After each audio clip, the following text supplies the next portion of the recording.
Hi guys, welcome back to the channel. Today we are going to discuss a very important grammar topic, that is modals. Modals आपको schools में, colleges में, even in competitive exams ये सब जगह पे आपको modals आते हैं.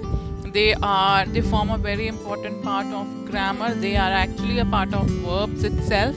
But ये अलग topic भी अपने आप में होता है.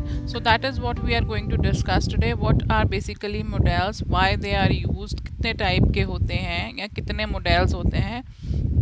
And उनको कैसे कैसे हम use करते हैं? And how two modals are different from each other और उसको कैसे use हम करते हैं? That is going to be our today's topic. So let's get started.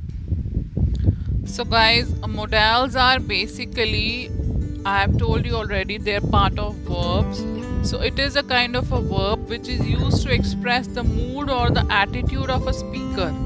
एक ऐसा verb, ऐसा word जो speaker के attitude को या mood को reflect करे, उसको हम modal कहते हैं. Modal को most commonly 13 modals हैं हमारे English grammar में, and these are all these 13: can, could, shall, should, may, might, will, would, must, ought to, dare, need to, used to. All these words are modals in English grammar, and they basically are used for various purposes. This is gonna be the next topic, that why modals are used. इनकी ज़रूरत ही क्यों है?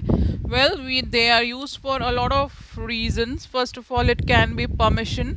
किसी से कोई permission लेनी है, कोई ability, किसी कोई ability है कि ये काम कोई कर सकता है या नहीं कर सकता है, possibility, ऐसा हो सकता है कि नहीं हो सकता, suggestion, आप ऐसा कर सकते हो या कर लो, प्रॉमिस कि हाँ ऐसा होगा ही होगा, मैं करूँगा ही करूँगा या करूँगी ही करूँगी. एंड इंटेंशंस कि आप क्या करने वाले हो. Request, you are asking for something.